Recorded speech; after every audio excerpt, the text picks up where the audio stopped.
Ladies and gentlemen, I think we should start. It's slightly after 2 o'clock, so I do hope you had an enjoyable lunch and that there was much networking. Well, firstly, welcome to the session, Universities as Key Actors of Just Transition at the Regional Level.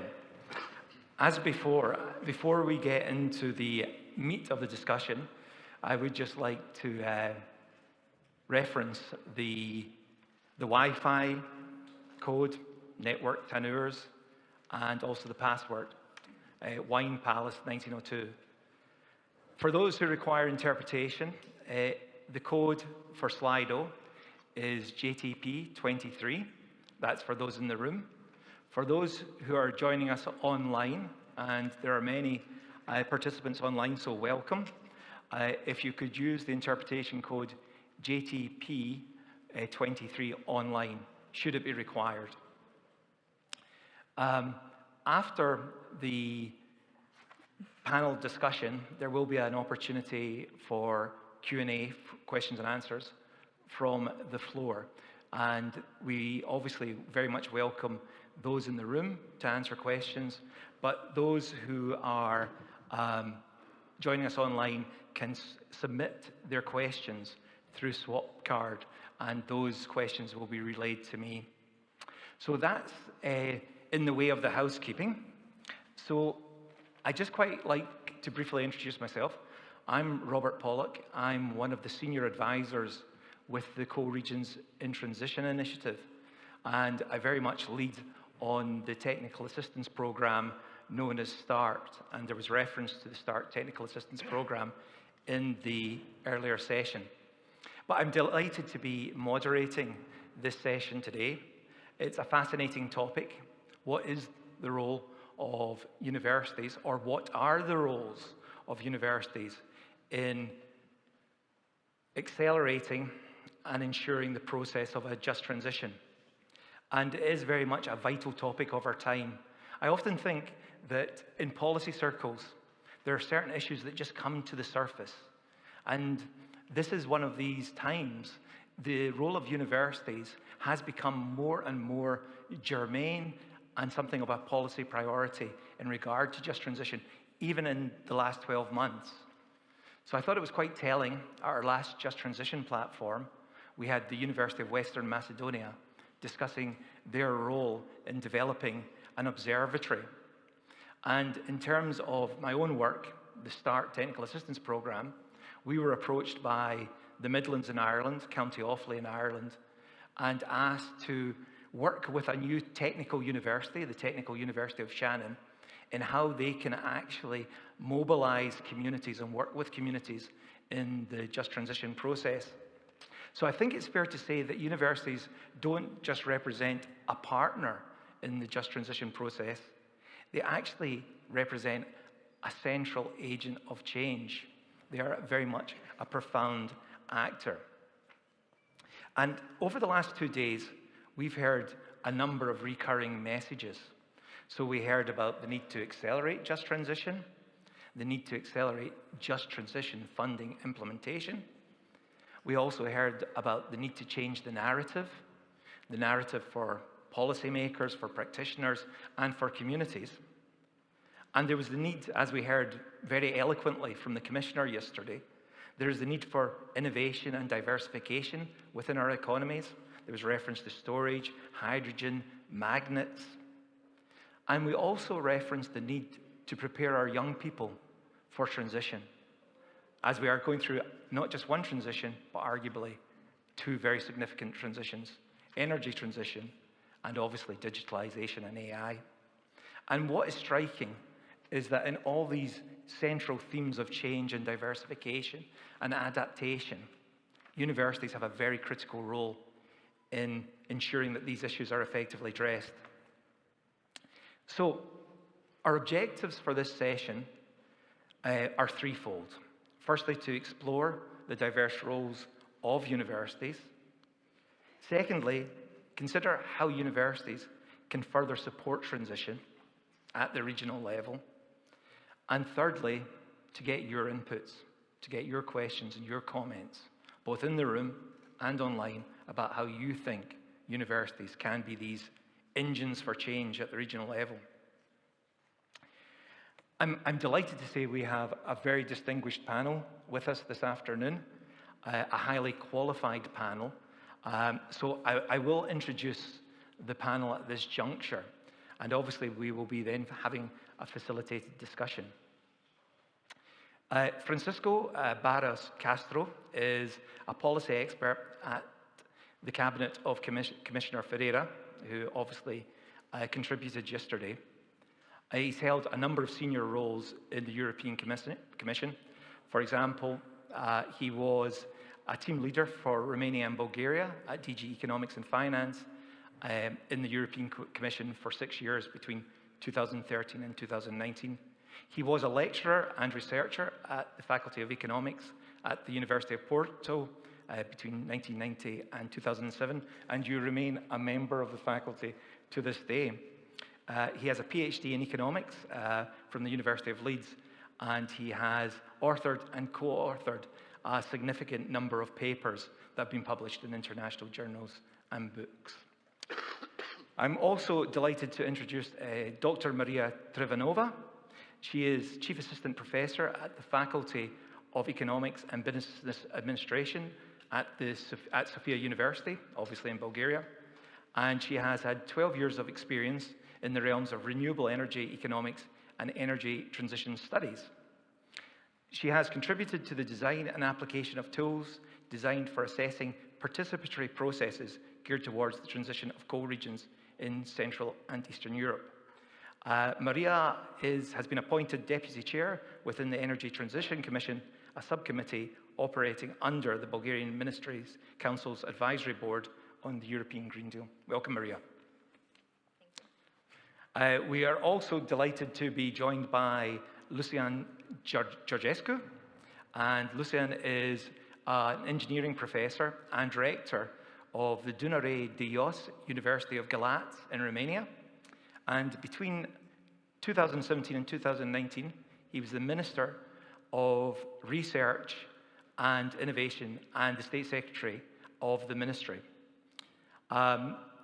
He has 2 PhDs to his name, one in life sciences, which he received in France, and a second PhD in food chemistry from the University of Galați, and he has been a visiting professor at the Appalachian State University.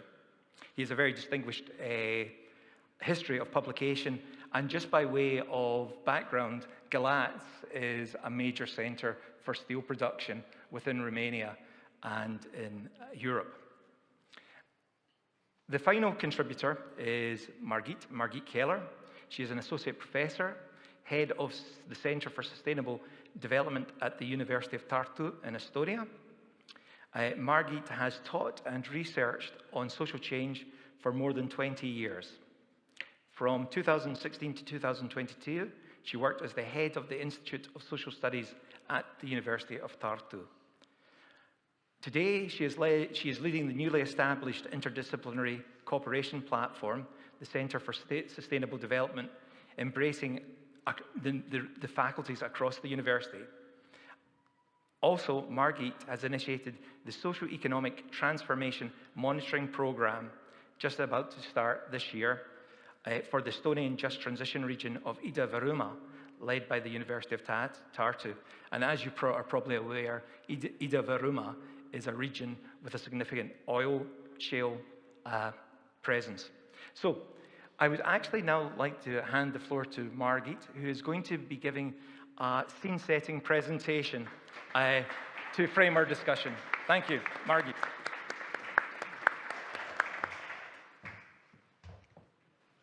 Thank you for this kind invitation and kind introduction. This is my very first time on a Just Transition Platform conference, so I'm not the full member of the family yet, but I hope to become one. And I was asked to give a sort of a more general framing kind of umbrella to our discussion panel. So the statements or reflections what a university might do in the process of just transition are rather general and rather obvious, but they present some sort of a menu from which each university which is involved one way or another in the just transition process can choose from. Because I don't think any single university or its campus or college in the region can do all of those things at an equal level of quality, so it's a matter of choice. Can I have the next slide, please? Well, it comes as no surprise that universities teach. They have done so and will do so, but these wonderful fancy words as upskilling and reskilling, this is, I think, quite a challenge for the universities themselves, because those people who are from university know that curriculum development is a long, cumbersome process, written with all sorts of interests and clashes.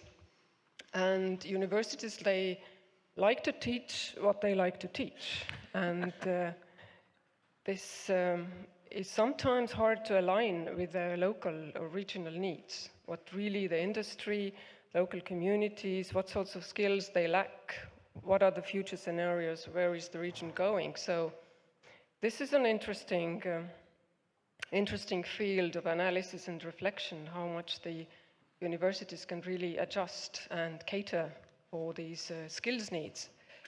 And these attractive, good, newly, both pedagogically and content-wise, newly developed programs in the region, they can be real strong magnets for young people to attract them. Because this is, I think, a common thread that attraction of young people to the transition regions is what we hear in almost every panel over those 2 days. So PhD programs for local innovators, this is something we are planning to do in Estonia. We'll see how it unfolds. And of course, the sort of in-service or additional training for the sort of non-classical students who come to all sorts of programs, but not necessarily enroll as BA or MA students. These are really very important stakeholders or target groups as well. And again, from my own experience, we were placed by our steering committee with the task of analyzing the skills gap. And at first we didn't feel comfortable with that task at all, but now we are going to do it. So really sort of to build up an analysis scheme over the long term, how a region can measure what sorts of skills are needed and what are supplies and demands in this skills area. And awareness raising, what we heard a lot about in the previous session about the communication of a transition. So can I have the next slide, please? Indeed, and again, it comes as no surprise that universities do research, but this is a question of what kind of research they do and how well does it align with the local needs again. And perhaps we can discuss it more closely in the panel, but this is not an easy ride. When the professors are asked to do things that cater exactly for the needs of the enterprises, and the enterprise directors are asked to do long-term cooperation with R&D people. This is not a very comfortable match, but I think it's an inevitable match for the transition. So, and the observatory, I think, is the word that is used here, an observatory or monitoring or almost social scientific analysis of the social transformation process over the long term. I've been involved in persuading people in Estonia, and now with, I would say, some success, that it's not only new jobs and new technology, so it's also very much a socio-cultural and socio-economic transformation process, which needs to be adequately analyzed with social scientific tools. So as to advice on governance, I think this is a tricky issue because people from universities, especially if they are not every day in the region, if they're, let's say, there is a university college in the region and the headquarters are somewhere else, and then those professors from the capital come to the region to teach what is best to do. This is not the right thing to do, and because it's not sensitive, there has to be a lot of empathy, and creating this empathy between the regional, local stakeholders and the university people, this is a long collaboration process. which goes together with this local capacity building through, for example, PhD programs. And university people are, because they are forced to live from project to project in many universities, they are skillful in accessing project funds. So this, and in some cases, I suppose universities can offer technical assistance and project writing competencies to local stakeholders as well. So can we have the next one, please? Networkers and facilitators, this last yellow point there, this is not my invention, I've heard it somewhere, I can't remember where, but this intellectual lighthouse metaphor, I quite like it. And I think universities have this sort of a moral obligation to be a hub of smart, clever people and networks, and also provide I would say, a neutral kind of hub or platform where different interests can come together and reflect on a sort of neutral ground, so to say. And sometimes maybe these university employees, academic people, they have ties, of course, depending. I come from a very small country where everybody knows everybody. It might be a little bit different in Germany or Poland, but basically these networks between regional and local and national and European contacts, I think university people can help there, and not least via the JDP. And my last slide, please. So as I've said a number of times, we can sort of idealistically say that, oh yes, universities can do all those things all at the same time with equal quality. It's probably not the case, but I think each university in those transition regions, for them, it's a very serious challenge to reflect what they can offer and on what basis and what sorts of factors. We heard yesterday that it's not good to talk about problems, but about the situation. So I think the factors in this situation is firstly the sort of historical footprint or presence of this particular university in the region. We in Estonia have this discussion ongoing because the university headquarters are elsewhere and colleges are in the region. So how we manage this dynamic, it's an interesting issue, and you can't establish those networks from scratch. They have to be there before, at least some sort of relations with local stakeholders. You can build it from there. And I'm not a technological specialist, but in our experience as well, the sort of valley of death between the laboratory and actual commercialization and manufacturing and using those new technologies in the enterprises, this is a big challenge and big issue, and mechanisms which probably cannot be offered by universities alone. And again, this Just Transition Fund ends in 29, right? But transition is probably in some places only just starting then. It's not ending then. So how do we ensure the longevity of these collaborations beyond this particular funding? So I think we sometimes are caught in short-termism and project-based thinking, but a region's economic refocusing and social refocusing, it's not a project, it's a huge long-term task.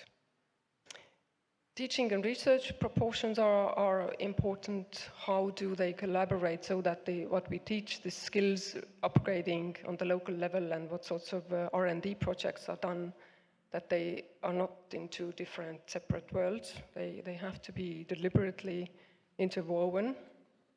And what sorts of disciplines are there? Because I worked now to set up this monitoring or observatory program for a few years now, and I've been this odd social scientist in the field, and now after a few years I don't feel odd anymore. So I think this is an achievement. And yes, what sort of observatory or monitoring program, and what kind of indicators and what kind of competence is there to observe and analyze the process over the long term, because I as I said, I think it's only just starting. Thank you. That was all from us, the umbrella.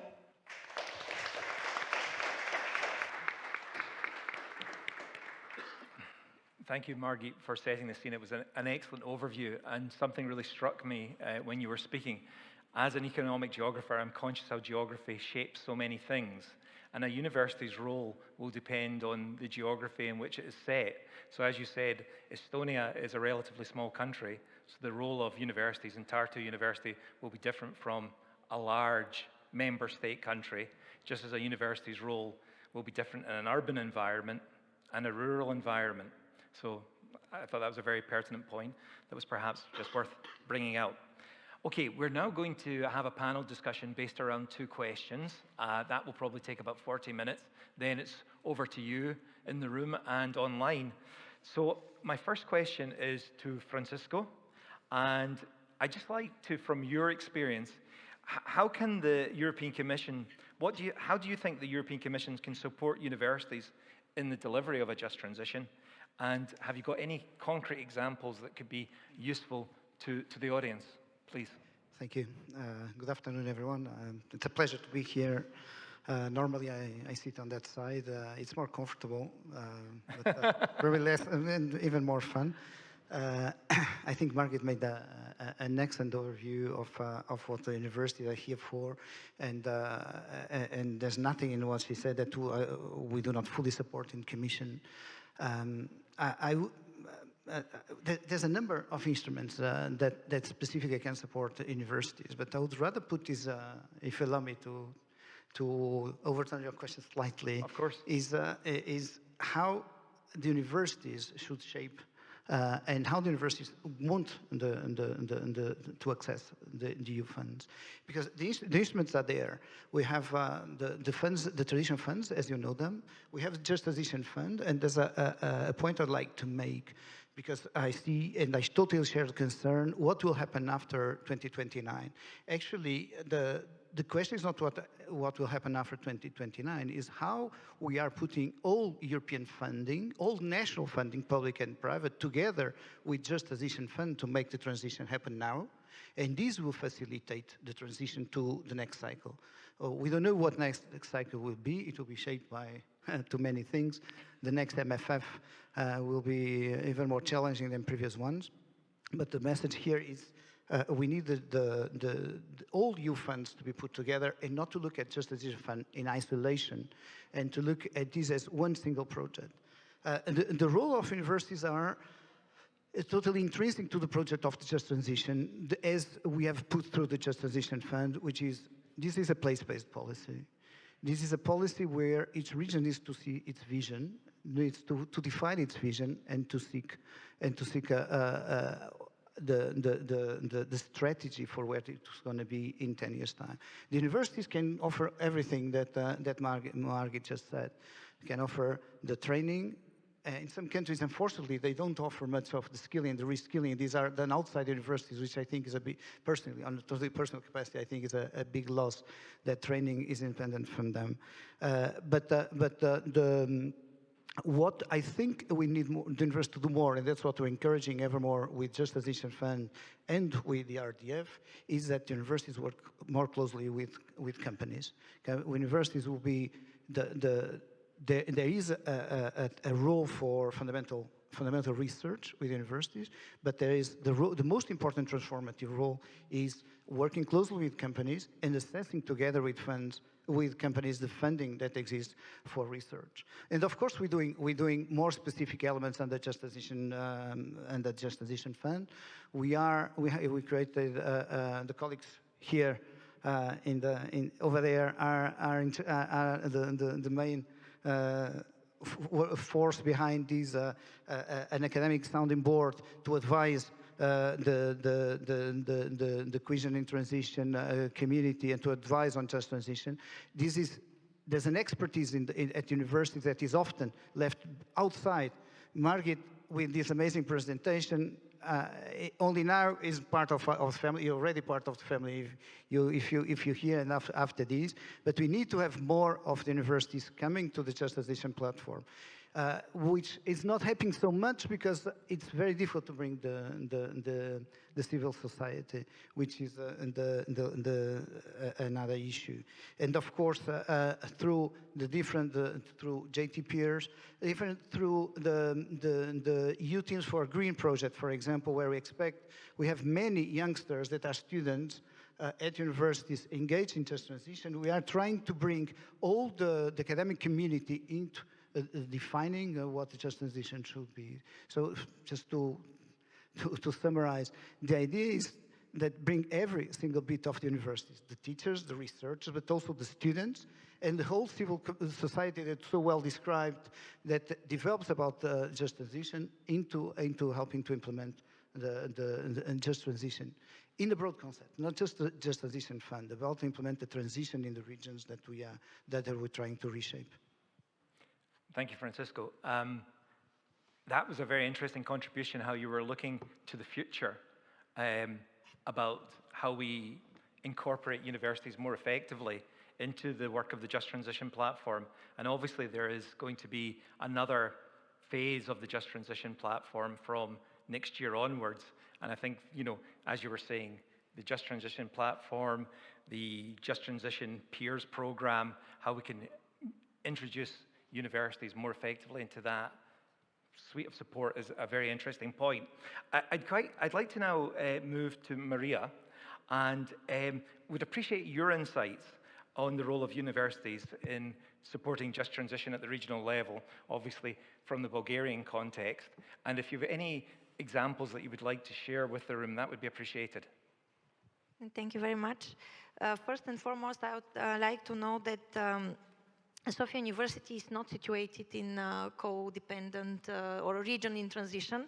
However, we recognize our very important role in the country's sustainability transition process as a whole, and we very much closely work with different stakeholders from the region.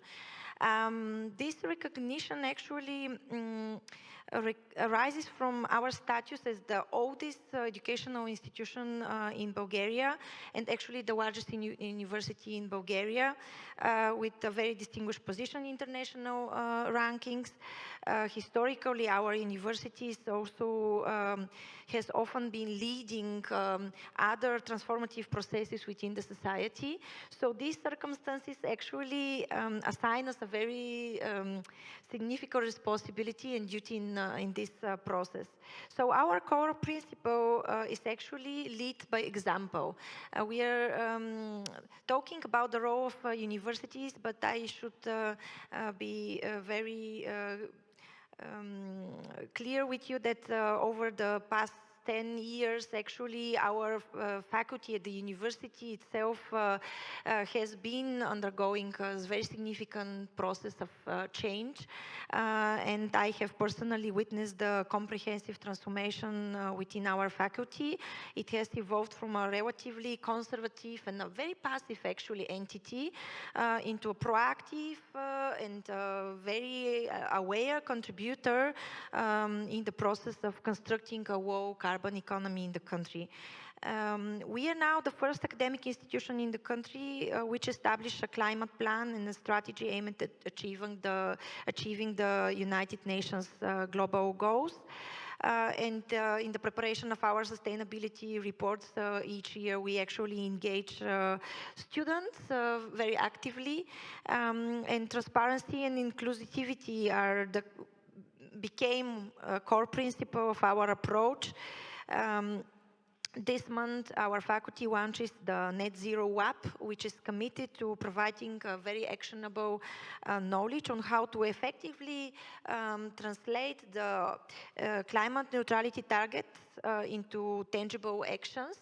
The WAP will focus on driving evidence-based socioeconomic assessments, but also pointing and assessing technological solutions. We also have a pillar which is dedicated to societal transformation and all these processes and their better understanding. So you see that from all the roles which Margaret mentioned at the beginning. Of course, the knowledge creations or the role as knowledge creators is very firm.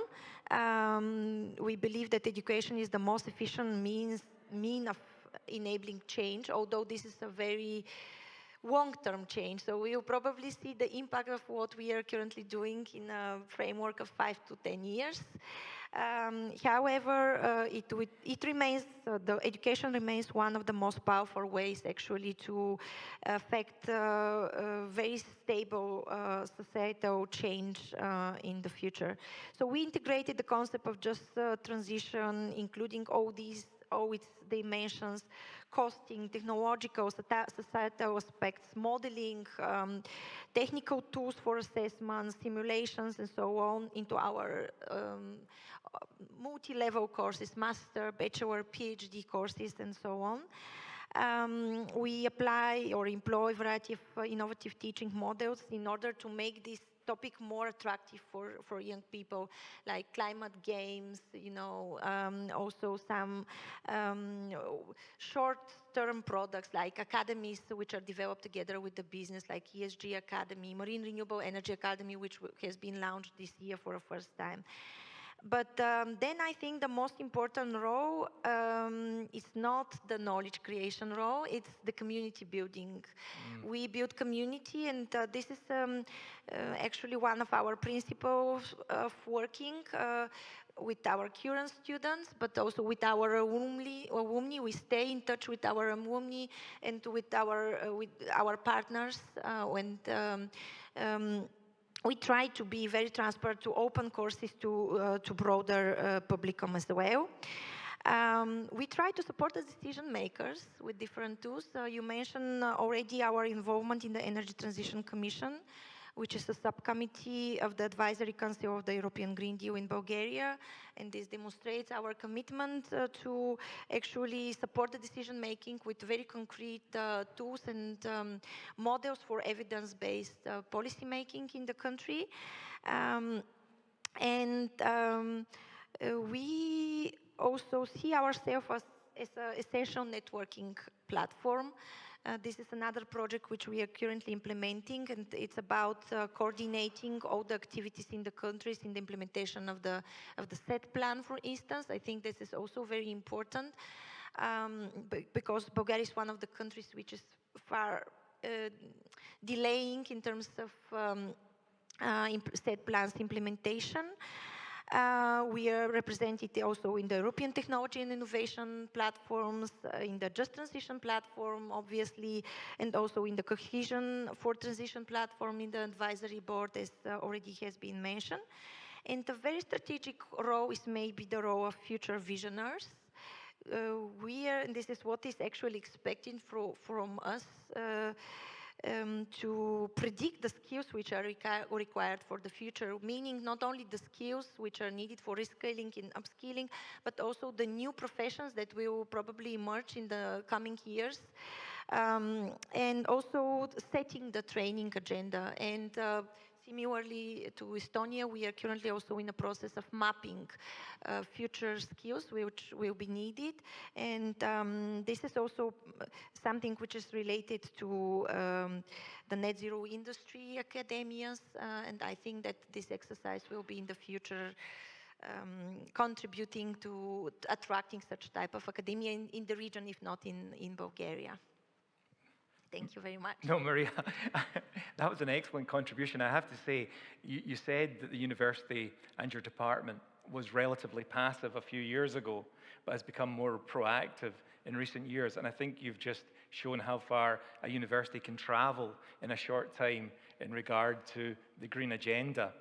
You also touched on a very important point about the relationship of the university with the affected communities, because you're obviously in the capital, Sofia. Stara Zagora is one of the key mining areas for Bulgaria. So I think we'll come on to that question later about how you engage with affected communities. But thanks so much for that excellent contribution. Now, Lucian, I'd now like to hand over to you to get your perspective. Obviously, your university is based in Galatz. Galatz, as we mentioned earlier, is very much a major centre for steel production. And I know you've worked very closely with the private sector. And Francisco was saying, you know, it's critical that universities have that relationship with key economic actors. So if you could spend a couple of minutes just giving your insights in regard to what your university is doing. And I understand you've got a short presentation to support. So please, Lucien.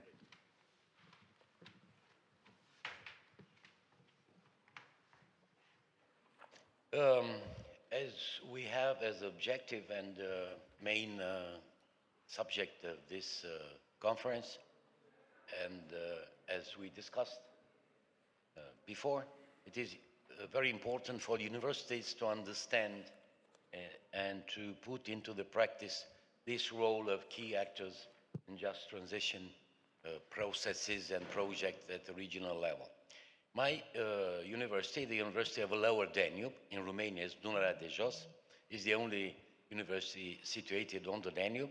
It's a few kilometers nearby Republic of Moldova and a few kilometers nearby the Ukraine.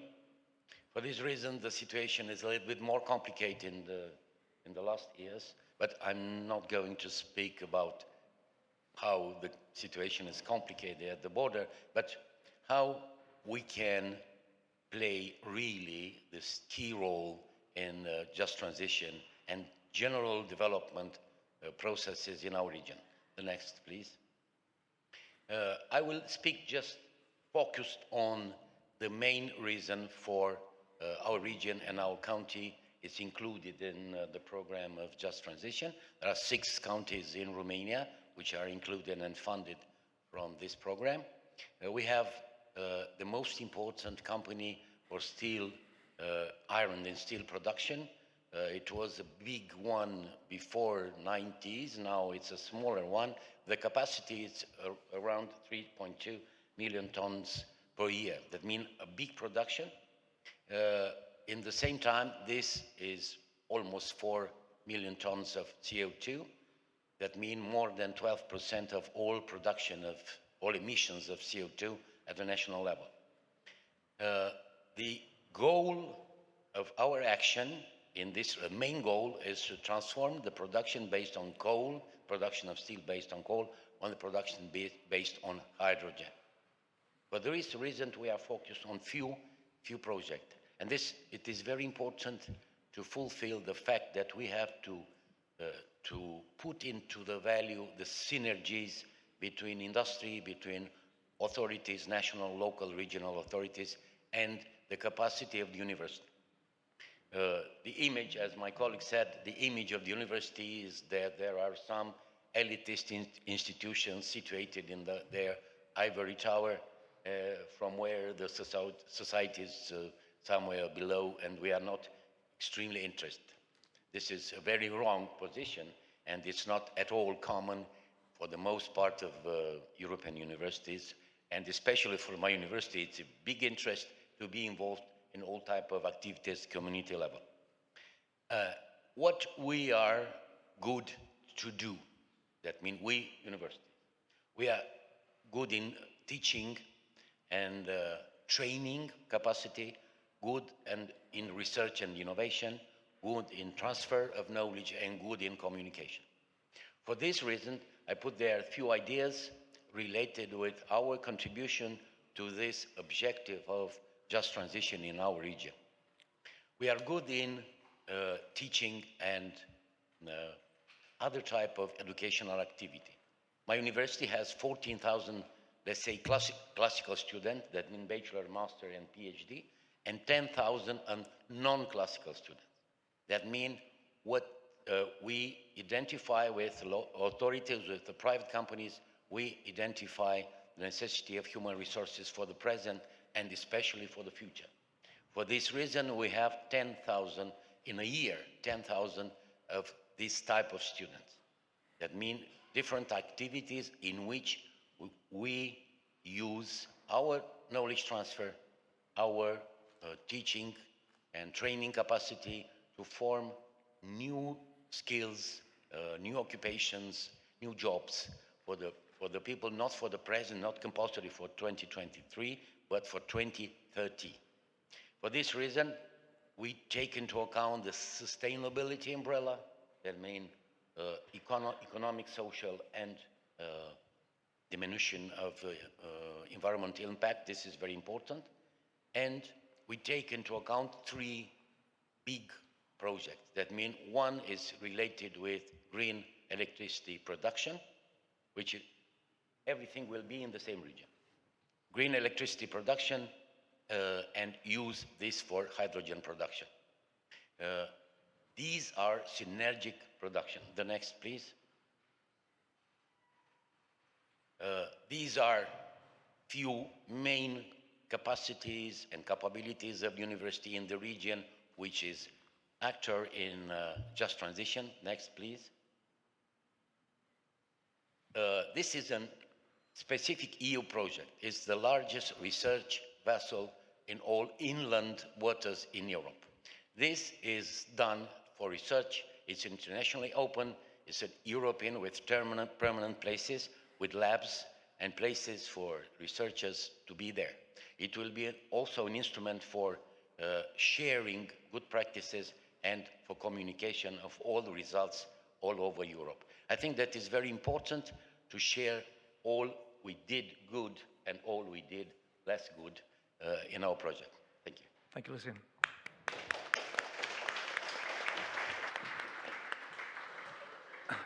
A very salient point you finished on, that, you know, although we're talking about universities as being engines of change within their regions, they have a much wider footprint on Europe's development, and an excellent example was given there.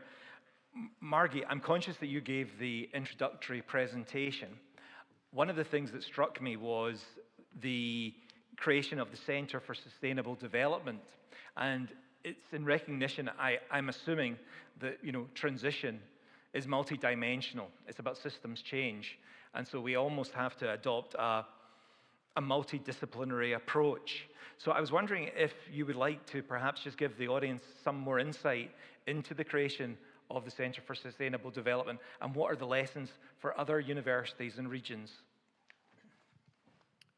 Yes, this is an interesting journey, I would say, and what we've done for the Just Transition process and just starting this monitoring or observatory program is part of the Sustainability Centre's, we could say it's one of its research projects, although it's much more than just a research project. So those two things are sort of intertwined. So as to the center itself, this is just 1 year old, and it's been a piloting year. We have put together our university has 4 faculties: medicine, natural science, humanities, and social science. And this it's basically a consortium of all those 4 domains, which is supposed to collaborate on sustainability issues. And I've been leading this and setting up the network, and we've been trying to do both, have our footprint in teaching as well as research, and this starting Just Transition Fund project is one of its, I would say, flagship projects for the center. So as to the lessons learned for the center, it's too early to say, basically. But and I think what pertains very much to our starting initiative in the Just Transition program is that interdisciplinary cooperation, you cannot take it for granted. This doesn't just happen, that the physicists and sociologists sit in the same room and all of a sudden start understanding each other. It doesn't happen overnight. And this is, when I come now more closer to this, what we're doing for the Just Transition, is this observatory project is part of a larger team of different researchers. 2 main universities, Tallinn Technical University and our Tartu University, are involved. So this is one layer of complexities between sharing competence, building networks, and not not hopelessly competing all the time between the two universities, competing for the money, competing for the attention, doing collaboration for once. This is, this is quite, has been an interesting journey, but just 1 week ago we had a sort of kick-off seminar of all these research teams, the social scientific team, the chemists, the technology and IT people. And this was that was in the region in Ida-Virumaa. The local college she was hosting it, and she said we had the highest concentration of researchers per square meter there during this one seminar. And this kickoff, I think it was promising. And what I experienced as a social scientist, that usually the sort of entrance barrier to social science is very low. Everybody thinks that they know something about social science, and they can steer it. They can ask questions, and even our university's local college director, he was concerned that the Just Transition Steering Committee will want from our observatory this kind of very agile type of advice, that they would sort of set up a telephone hotline and start asking questions that, are we on the right track? So the professors do not work that way. No. But we have to sort of find this compromise ground between this very slow-moving research processes and the agility, what the actual regional just transition governance needs. I am very well aware that when we deliver our results 6 years from now, and real life has happened in between, this is not what we want to do. And basically our bit in this bigger bunch of just transition related R&D projects is not that much researching for our own, as we are scientists, we want to learn new things. But it's more setting up a methodology to measure the local progress, so to say, as well as building the local capacity. So this is a big challenge for us, and I hope we are up to the part. Margit, thank you for that. I think you hit on two very fundamental dynamics that shape universities: competition and collaboration. They're incredibly competitive institutions. They're competitive internally, and they're competitive against each other. And if we're serious about universities contributing to the implementation of the Just Transition Fund and Just Transition beyond 2029, they have to become more agile, more collaborative, and less passive. So thank you for that. I'm conscious of time, so we have one more question for the panel. If the panelists could keep the responses quite short, just a couple of minutes, because I'm very keen to move on to questions from the floor. But one of the things that strikes me, Francisco, is yesterday your commissioner was saying, actually, transition is not new. There have been many transitions. She talks about textiles, shipbuilding, etc. I think I was jumping ahead of myself. I was about to see automobiles there, but that's yet to come. Anyhow, I was wondering, you've done a lot of policy work, you've done a lot of research, and reflecting on past transitions, what have been the role of universities in that, and what can we learn from that past experience? Yeah, well, I think there's what the commission, you heard from the commission yesterday, is a message that she passed often, and that sometimes we forget about this transition. It is called just transition because we had plenty of transitions, very often not just. The commissioner herself has a very strong experience. Her first job was managing the transition of my home region, by coincidence, not hers, but my home region, which was a textile region, textile and clothing region that totally collapsed in the 1970s. And by the early 80s, there was very little employment. There was hungry, like in terms of starvation, because people could not find a job. Fortunately, there's always a neighbor with cabbages there. That was how the joke was, but life was very, very hard at that point. And the approach has been very much what's the inspiration for Just Transition, which is let's manage what's going on and not let people to their fate, as they happened in the examples you gave and the Commission gave yesterday. And universities were very central to this transformation, because you need. Going back to Margaret's early intervention, you need to put together a huge number of resources and to mobilize the society. And actually, there was a smallish university there that became very central in terms of creating new. Getting them to move was not fully easy, because, as you said, they like to teach what they already teach. But actually, the region needed new engineers. There was a new engineering faculty, a new design school, and all these new professions had to be created. And universities were central to that. The universities were also central to develop the planning that supported basically what the Commission then coordinated, the Commissioner herself. And you see these this was the example of my home region, but you see these across the country in Portugal, as you see in other, allow me to give the example of my own country, where you have now very dynamic regions that managed a very successful transition over the last 50 years. At the center, you have a very dynamic university. You have just 50 kilometers south of Porto, you have a former fishing and fish processing area that now is a very thriving IT and communication technologies hub. Again, because the university was able to reinvent itself and get together with all the actors. Because again, the universities don't work alone, but if you can bring them together to the center of these, for everything that Margaret presents, they can be real effects for change. Collaboration is the key. Yeah. Francisco, thanks. And something that struck me in your comment was it's not only the region reinventing itself, it's the university reinventing themselves. It's symbiotic. Maria, this might be an unfair generalization, but universities are often seen as quite elitist institutions, as we heard earlier, sometimes not focused on the practical world.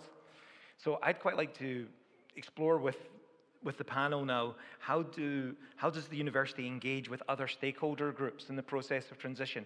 So from your experience, can you say something about how you've worked with civil society? And secondly, how you've worked with your alumni group. That was quite an interesting intervention you made earlier. Please. First of all, I should say that not we only change a lot in the past years and reinvent our functions, but also our stakeholders. They are also seeing the changing environment. So maybe like 5-6 years ago, the business or the industry, they came to us asking like, could you please just publish that we have an open position in your internal channels, or maybe let's do something together for your career event to promote some open positions at our organizations. Now they are coming with completely different requests. They come with the request, let's create something together. Let's do an educational product together, because we need like new, for instance, new skills or new profiles which are not on the market. Like the last time organization came and said we need 6 energy modelers. We also need 6 energy modelers. They are not on the market. So let's do together a course. Let's develop infrastructure, research infrastructure and educational infrastructure together. So our partnerships with the business change a lot, and they are very intensive and dynamic. If you see the list of our partnership agreements, I think they are something like 200 right now. Most of them were signed after 2021. And these are effective partnerships. We are really continuously and very dynamically working with the business. In terms of the civil society actors, it's a bit different, but usually we work together on particular research projects, not on skills development. Or content development. We work on in some case studies, research, and so on. This is more our platform of collaboration with them. And your second question was? We're out of time. Okay. So you've covered that So- superbly. I was just fascinated about your point about mobilizing your alumni, but we We use oh, very strongly the social media for that. You have so many digital tools for doing that, so this is very beneficial in our case. thank you, Marie. Luciane, one of the things that was very striking about your presentation was the relationship you've developed with Liberty Steel and the whole process of the production of green steel. Can you just give some insights into how you collaborate, how you started that collaboration with such a major employer in your community, and what are the lessons for other universities, you think, the generic lessons? I'm very pragmatic, and I will give you just examples. We began together 12 research and innovation projects. 5 of them are finalized with patents. The creation of the university, but it will be at the disposal, of course, in some certain condition with big industry, especially for Liberty. We signed 2 years ago a contract for Green Steel Academy. That means we are the main institution in collaboration with the company. It's not just the company from Romania, because it's a British company. It's a multinational one, and they define us as a main teaching and training institution in Central and Eastern Europe, for example. Just 2 examples. We define together the needs, and we are working to satisfy the greatest part, if not possible, all the needs from our industrial companies. But this is just an example for a big company. We are doing this with more than 50 small and medium companies and other big companies also. Thank you, Lucian. I'm conscious of time. Margit, you made the point in your presentation that Tartu University has very much embraced this agenda of transition, but some of the communities that are most affected by transition, the oil shale communities, are some distance from your university in terms of distance. And it's somewhat akin to what Maria was saying about there's obviously the university in the capital, but a lot of the transition is occurring in other regions.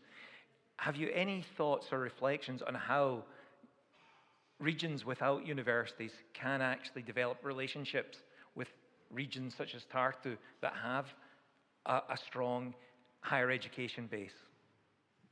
Well, first of all, we are lucky to have a college which is situated, which is part of our university and also the social sciences faculty. So it's close to home, and so not geographically that much, but disciplinarily. And Tallinn Technical University has also a college. So my first advice would be to set up a college, which is might not be financially and competence-wise doable, but yes, if there is some sort of a footprint is there, and the colleges have a long history and their footprint is really big, they are, as I said, there's those regional or local lighthouses in the very, very different senses of the word. But for those regions which do not have, I wonder, are there any regions in Europe which is absolutely with no higher educational, I mean just transition regions, with no higher educational establishment there? I don't have that data. There must be someone, vocational school, some sort of training institution. I don't think there is any area which is blank with no educational institution whatsoever. So it doesn't have to be a university as such. It can be an applied college, a vocational school.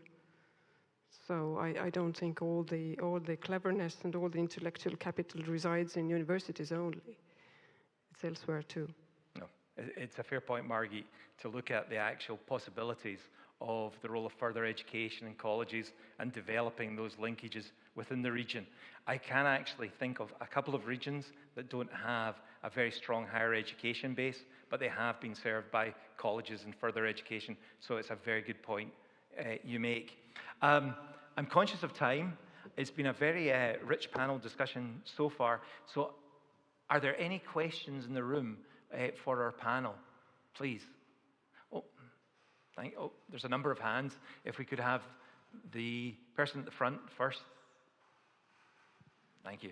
Thank you. I'm Christine Hedström from the Managing Authority in Sweden.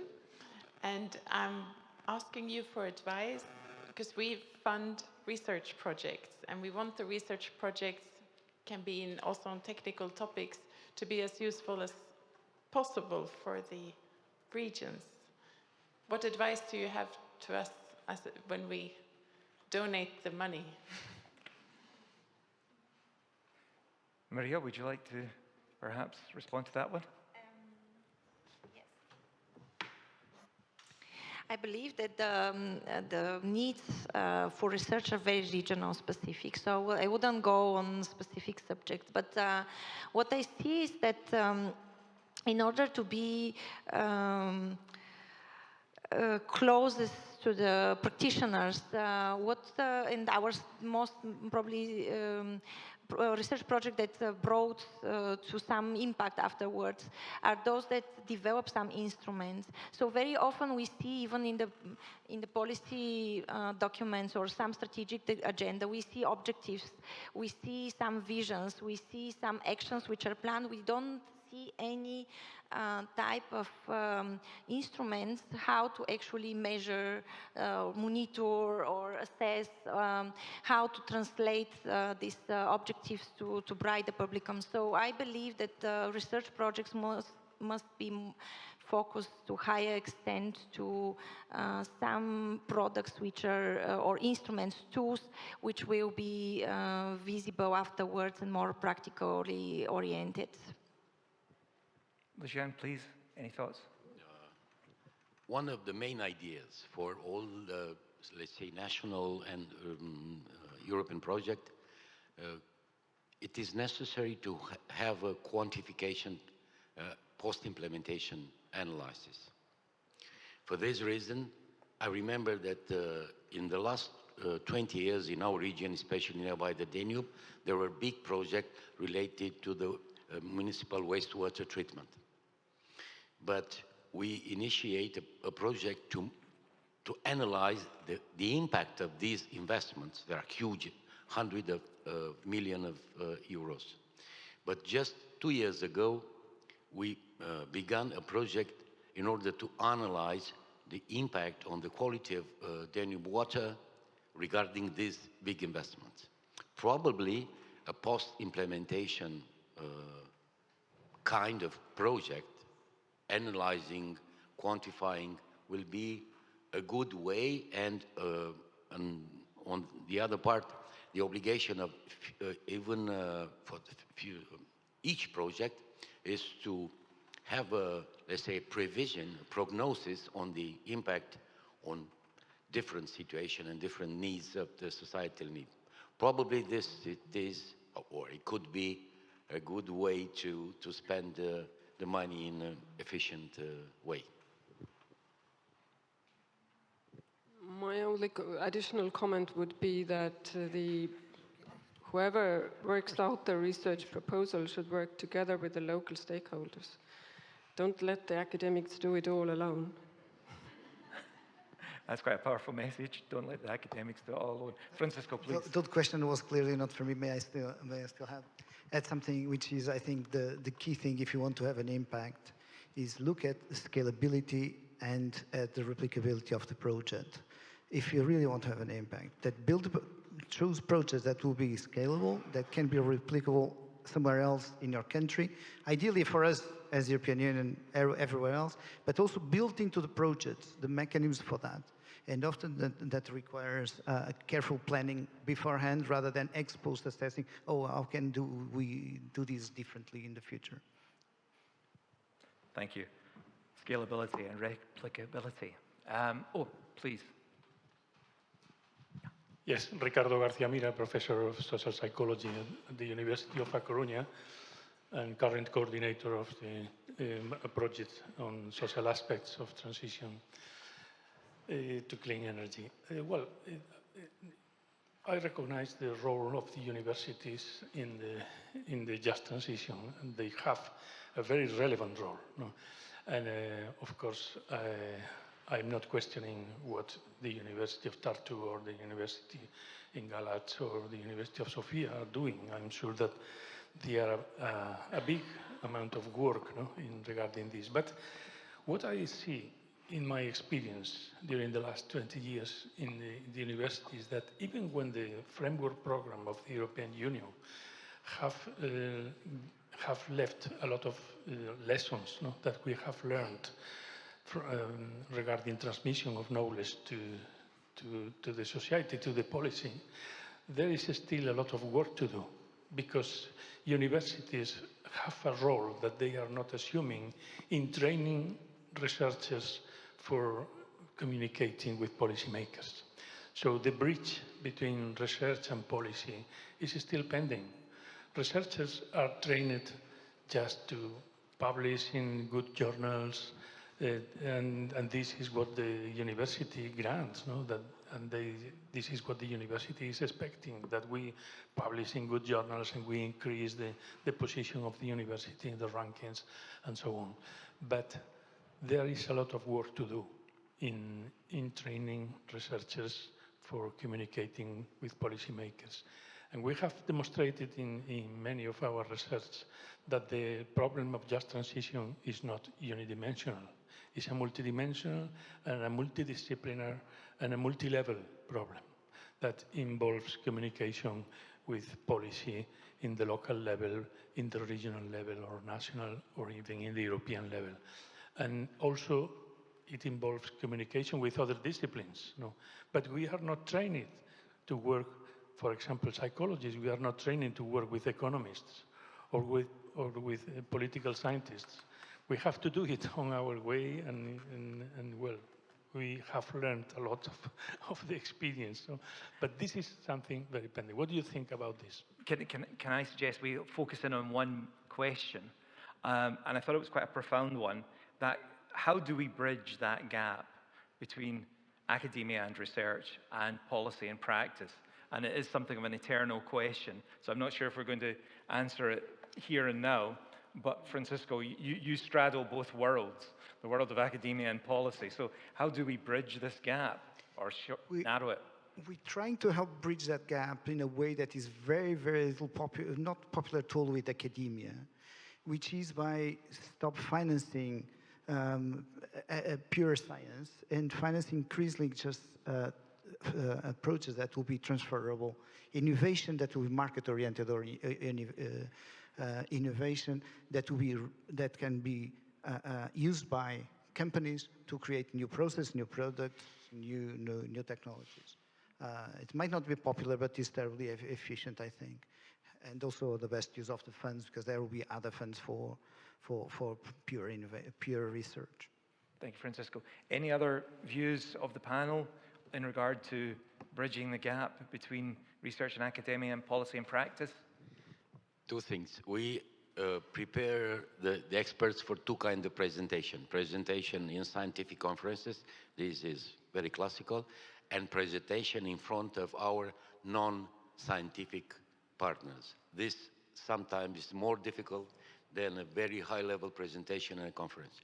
This is a problem, but we are selecting guys to present their research in a non-high-level scientific way. We are doing this. Excellent. Margit? My university also has now rules in our sort of job descriptions that each academic must have some slice sort of outreach to the society, whether to policymaking, communication, whatever. So not everybody does it, but at least it's a requirement. And from the other side, I would say, at least I'm not speaking from the European level, I'm speaking from my own experience. The policy makers need training to communicate with academics as well. It goes both ways. Excellent point. I saw some other hands, so please, and then you'll be next, and then some at the back. Please. Yes, hi. My name is Michael Schaller. I work for the European Investment Bank, and most notably with the Technical Assistance Program as a part of the EIB called JASPERS. And in that role, we have had the privilege to see a lot of projects, JTF projects, that are presented for evaluation from a number of different countries. So that gives us sort of a holistic view. So my first point is more of to share an observation, maybe some food for thought, and then I will follow up with a more concrete, maybe semi-provocative question. So let's see.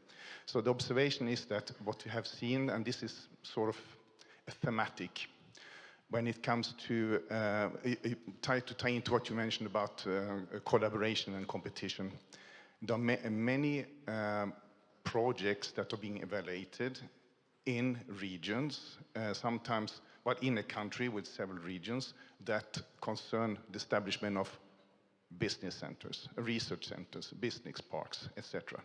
So somewhere along the line, there seems to be a loss of perspective of what all these are going to do if they are implemented. So does it really make sense to, in a smaller country, have each region has 3 business parks, 4 research centers, and then it also extends to the universities to enhance the capacity for research.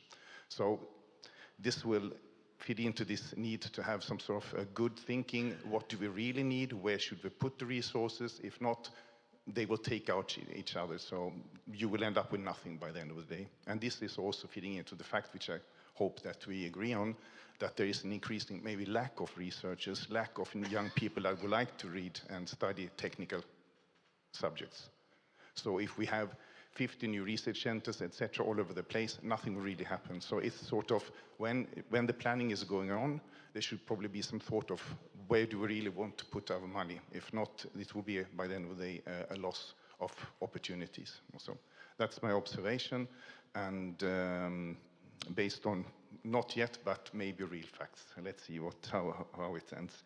The question is more, by the end of the day, one of the objectives of all this, what we are doing now, the just transition, is the job creation effect. We are talking about a number of hundreds of thousands of displaced coal miners, steel workers, what be it.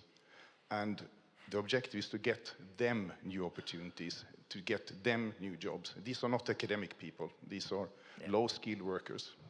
So my question to you is then, with this, because we have only been talking about academic posts, which are limited to a certain extent, how would you see the different projects actually contributing to the normal working people to ensure that they get also a future which they would deserve? Thank you. I don't think that was too controversial a question. I think it was a very salient question. Given time, and there are more people wanting to ask questions, if I could ask Margit and Lucian to perhaps respond to that one, given your experience of working in oil shale a region and also a steel-intensive region.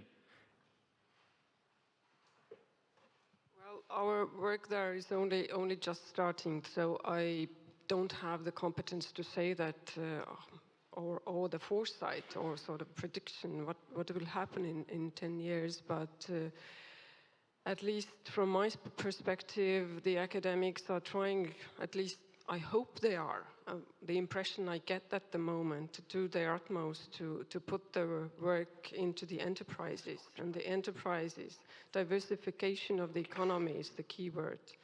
And the enterprises are the ones who offer jobs. Yes, our academic project is also create a few jobs, but this is a tiny drop in the big sea, of course. But diversification of economy happens from new technologies, because without them, the green transition wouldn't happen. So that's my response. And of course, there are different layers of steering committees and sort of local watchdogs whose job it is to ensure that the academics, they just, don't go astray and really try to, and that's why I mentioned this valley of death. This is a big issue, how to get from the laboratory to the manufacturing, and this cannot be done alone in the university. Different measures need to be there. Piloting facilities, all sorts of stuff. Thank you, Margit. Lucian, from your experience of the university in Galatz, how it can create As I told you, we have 14,000 classical students and 10,000 non-classical students. Non-classical students, that mean all type of students which are trained for the needs of the industry. It is not a classical bachelor, it's not researcher, there are not postgraduate studies, there are practical skills. And what is very important, sometimes the lecturers are from the university, but 75% of them are not within the university. The lecturers are coming from in industry, from Romania or from the other countries. There are people, experts with practical skills, with a good competence in good experience in industrial and not only industrial competencies. Thank you, Lucian. Before we go, I see a number of hands in the room.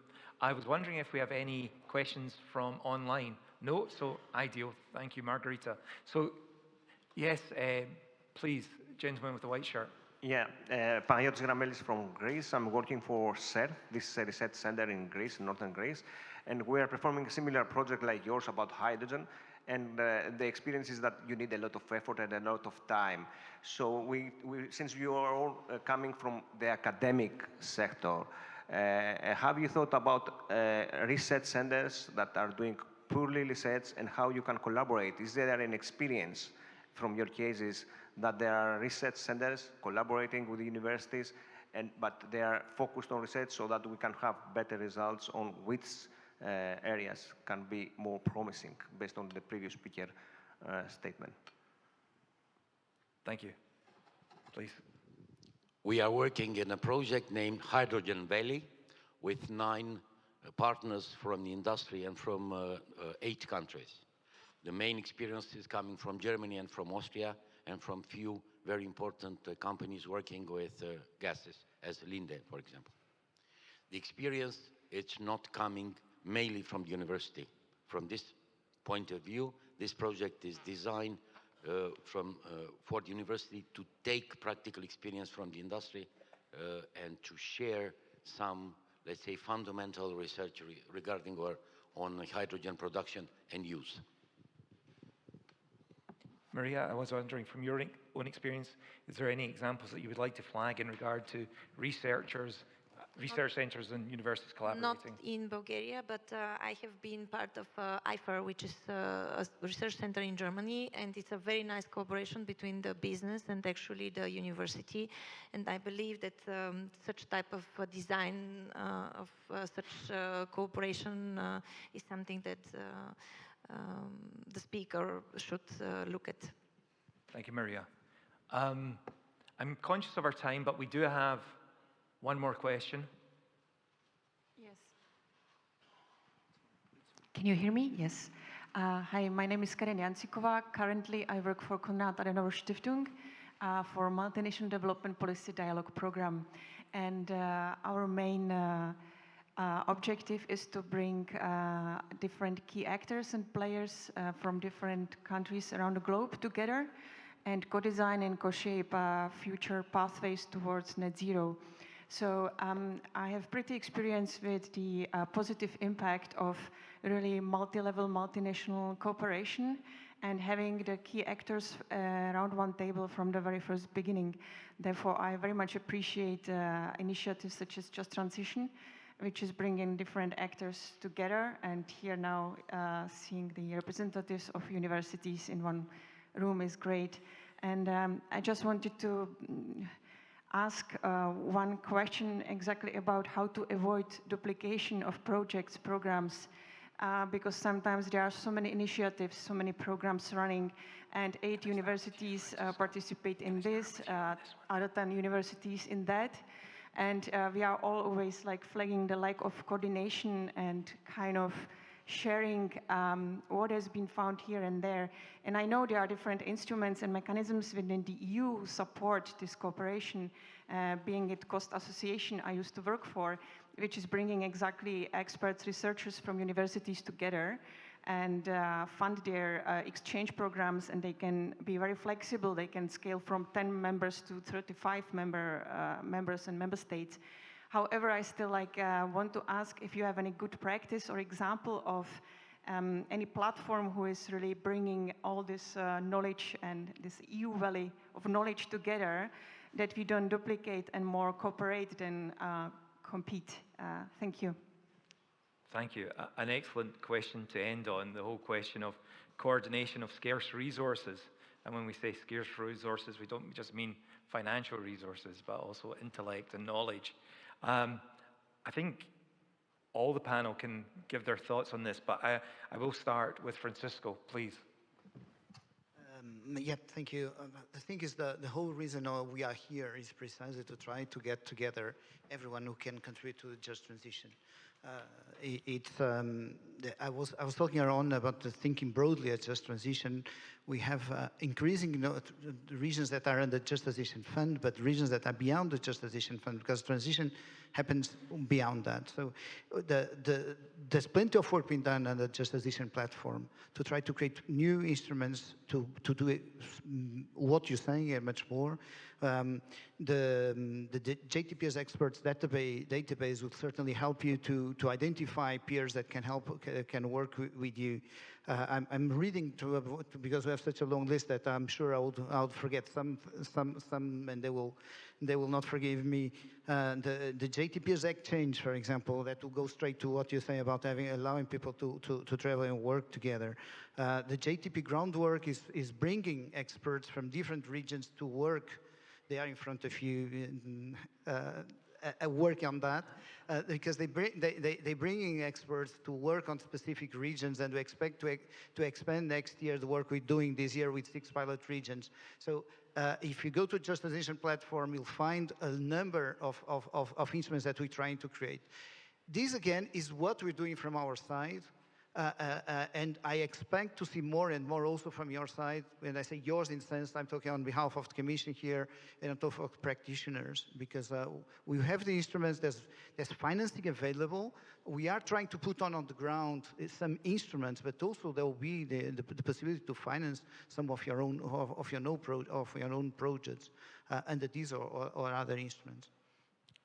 Maria, would you like to say a few words, a few closing remarks on the whole question of coordination? I just say that for us this is a concern as well, not only as part of the JTF, but more in terms of Horizon projects. So we had several situations in which we were also in your situation, yeah. I think that in the last years, the activity related to communication and experience and sharing best practices much better than 10 years ago. But from this point of view, the field is all the time open to be better and better. Maybe the role of national contact points could be strengthened, because we have a lot of platform at the EU level, at the Commission level. There are good funds for this and good instruments for conferences, but it is necessary to have a better activity, this is my personal opinion, related to national contact points in order to share the most important information and good practices at the national level coming from Brussels and from other excellence center, European Excellence Center. Margaret, please. Yeah, I cannot talk for the technological scientists. There, I understand, at least in my experience, that there has been quite a bit of, I don't know the details, but I've seen from a side that this talk that those 2 universities involved in our Just Transition project, that they don't duplicate what they do. And I hope now the sort of territories has been shared justly, but we'll see. But as to social science and studying what happens on the ground, there can be no competition if there goes just one research group into a very unique situation. But of course, if we send students there, and then there is another aspect, because there is a limited number of stakeholders, and if very many researchers come and want to study those people, there is an overburden of this kind of research burden to the stakeholders. They become sort of research objects, which is not good. There we have to sort of collaborate and streamline and schedule so that we work together. And but on a European level, what we are doing is to set up this Estonian version of the observatory. And we've been reaching out through the peers program and we've been matched together with the Greeks now, and we're going to share some experience. But I think as to the observatories, we quite quickly need some sort of a platform, some sort of knowledge sharing, especially for the focus of observatories, because I have the suspicion we do rather different things and understand the observatory quite differently, and it would be interesting to have a sort of focal, I don't know, seminar, workshop, online, whatever, on observatories as such. Great idea, Margit. Lovely idea to finish on. It's been an incredibly rich discussion. We've tried to actually squeeze a lot into an hour and a half, so it's quite an accomplishment. So my thanks to the panel. But a few thoughts. There are actually many. It's hard to actually just select a few, but I loved Francisco's, if regions are to change, universities need to change. I think that's a very fundamental message. And I think there was acceptance that universities have to be more collaborative than competitive. They have to become more agile. This is about systems change, so we need multidisciplinary approaches, and universities can provide that. They have to move relatively fast, given funding commitments, but I'd like to say environmental issues. We have to move fast. But I think there were clear examples from Sofia, from Galatz, and from Tartu on how you can move fast within this institutional environment. I thought the questions about, or the point made about projects, they need to be scalable, replicable, they must be able to be replicated. And I loved your point about that bridging the link between academia and research and policymakers. It's not a one-way bridge, and policymakers have to become more effective at engaging with research. And on that rather fundamental point, I'll leave it there. But I would like to thank the panel for their excellent contributions today, so thank you.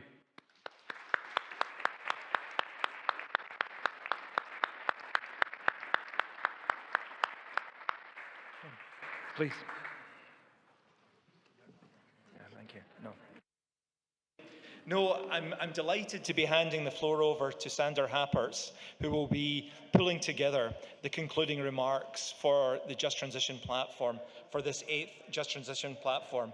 I think Sander needs limited introduction, but those of you know, most of us know that he is leading on the Just Transition front in regard to DG Regio's efforts in this policy domain, and he has been very much a driving force behind the development and success of the Just Transition platform. So it only seems fair that I'm handing over to you, Sander, so please have the floor.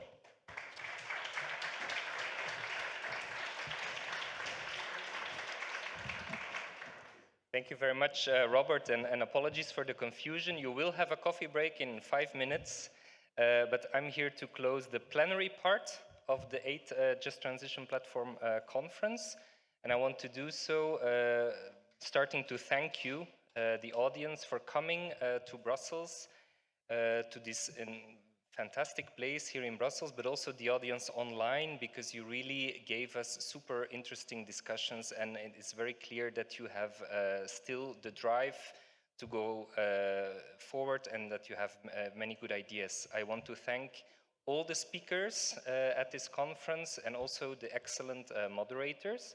Thank you for that. And as well the interpreters, because they made sure that our discussions reverberated across the EU and even this time in Ukraine as well. So thank you very much for that.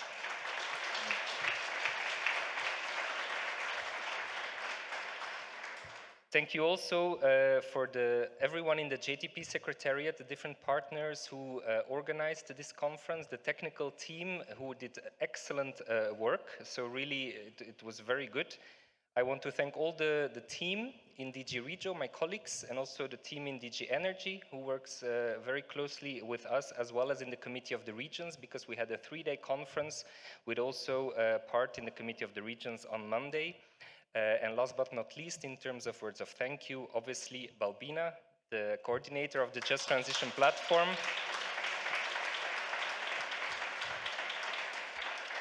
She keeps it all together, and she fuels all of us with her endless sources of energy. So thank you, Balbina.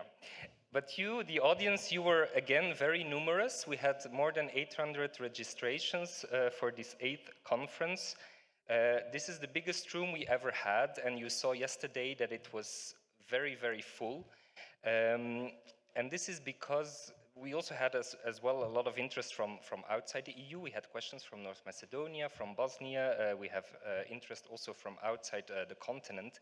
And this is because of what Commissioner Ferreira said yesterday, that people really value the instrument that was created by the European Green Deal, the Just Transition Fund and the Just Transition Mechanism, the instrument to leave no one behind in the transition to climate neutrality.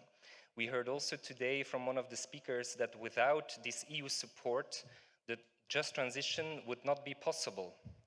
At the same time, we also heard from several speakers that there is no plan B, so the transition will be there anyway, and we need to manage it. So it really means that we have a great responsibility to make a success and to make sure that we deliver the just transition. Turning now to the Just Transition Fund, the implementation of the Just Transition Fund, which was at the heart of our discussions, we know that it is challenging. And Christine, when you said that the Just Transition Fund is not an easy fund to be in charge of, you really struck some chords also personally with me, as you can imagine. So the conclusions are that we need to accelerate the projects on the ground. We need to anticipate the changes that the Just Transition will deliver for the communities. We need to communicate about what we are doing. And we need to involve all the stakeholders, including vulnerable groups, in this effort. So this is not an easy and simple task.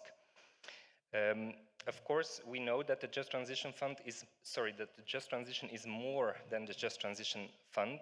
Much more will need to be done. And what we saw in the polls early yesterday was that most of you still feel that the Just Transition in general is not yet, let's say, very much on track. So there's a lot of work to be done, but actually this instrument, the Just Transition Fund, is a bit of the pioneer. So what we are doing with the Just Transition Fund, people are really looking at what we are doing and hoping to learn from it. And in this sense also, as Executive Vice President Šefčovič said, what we are doing here in the Just Transition platform could also be a stepping stone for broader discussions on Just Transition. Now, for me personally, the best thing about the past 3 days was to really see how the JTP community is very strong. It's a family, stronger than ever. I have seen you sharing amongst each other. So in the past, we were often, let's say, the only information source, but now you're actually just asking each other. And sometimes I felt a bit like a matchmaker, just to get 2 or 3 people talking, and then I could just have a coffee on my own. So that was good. And this is also really what we want. We want you to work together so that we can really build something unique, and we will continue to do so. So we're preparing for a next 9th JTP conference that will most probably take place towards the end of April next year. What we are also doing, and this is a bit newer, is we are really now going on the ground. So the Just Transition platform is not only anymore these conferences in Brussels and some other instruments that you can find on our website, but we are really going on the ground. And this is what we will speak about in the last part of today. So with this, I want to close our plenary meeting. There will be now a coffee break, but please come back at 4 p.m. Then we will really have a very practical side session showing what the JTP has been doing quite recently on the ground and how we plan to continue doing that next year and afterwards. So I hope to see you there at 4 o'clock. I hope to see you here in 2024, and I hope to stay in touch with all of you in the meantime. Thank you very much.